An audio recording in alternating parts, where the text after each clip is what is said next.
সাগরে সৃষ্ট হওয়া গভীর নিম্নচাপ উপকূল অতিক্রম করতে শুরু করেছে। সাগরদ্বীপ ও পটুয়াখালীর খেপুপাড়ার পাশ দিয়ে নিম্নচাপটি পশ্চিমবঙ্গ বাংলাদেশ উপকূল অতিক্রম করছে। সাগর উত্তাল থাকায় দেশের 4 সমুদ্র বন্দরকে আগের মতোই 3 নম্বর স্থানীয় সতর্ক সংকেত এবং নদী বন্দরগুলোতে 2 নম্বর সতর্ক সংকেত দেখাতে বলেছে আবহাওয়া অধিদপ্তর।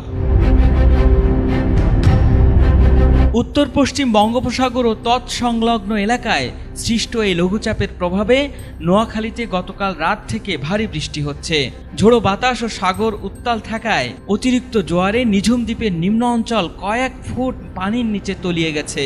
পানি বাড়ার কারণে নিঝুম দ্বীপ ও হাতিয়ার পরিস্থিতি আরও খারাপ হওয়ার আশঙ্কা করা হচ্ছে।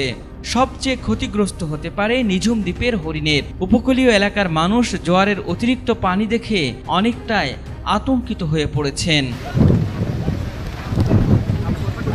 সাগরের এই গভীর নিম্নচাপের কারণে টানা বৃষ্টি ও মেঘনা নদীর অস্বাভাবিক জোয়ারের পানিতে তলিয়ে গেছে লক্ষ্মীপুরের উপকূলীয় এলাকার প্রায় 20টি গ্রাম। টানা বৃষ্টি মেঘনার জোয়ারের পানি প্লাবিত হওয়ায় দুর্ভোগ এবং ক্ষয়ক্ষতির মধ্যে পড়েছে অসংখ্য মানুষ।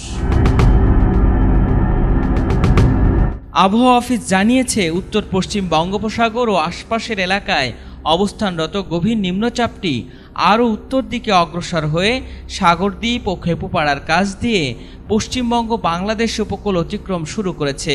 এটি আরও উত্তর দিকে অগ্রসর হয়ে উপকূল অতিক্রম সম্পন্ন করতে পারে এবং ক্রমান্বয়ে দুর্বল হতে পারে। এর প্রভাবে উত্তর বঙ্গোপসাগর, বাংলাদেশের উপকূলীয় এলাকা এবং সমুদ্র বন্দরগুলোর ওপর দিয়ে দমকা বা ঝোড়ো হাওয়া বয়ে যাচ্ছে। গভীর নিম্নচাপ কেন্দ্রের 48 কিলোমিটারের মধ্যে বাতাসের একটানা সর্বোচ্চ গতিবেগ ঘন্টায় 50 কিলোমিটার, যা দমকা অথবা ঝোড়ো হাওয়ার আকারে 60 কিলোমিটার পর্যন্ত বৃদ্ধি পাচ্ছে। গভীর নিম্নচাপ কেন্দ্রের নিকটবর্তী এলাকায় সাগর উত্তাল রয়েছে।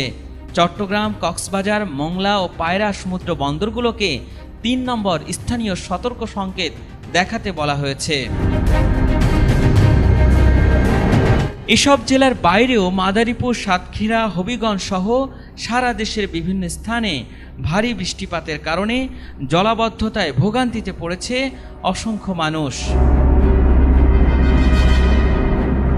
অমাবস্যা ও গভীর নিম্নচাপের কারণে উপকূলীয় জেলা চট্টগ্রাম, কক্সবাজার, নোয়াখালী, লক্ষ্মীপুর, ফেনী, চাঁদপুর, ভোলা, হাতিয়া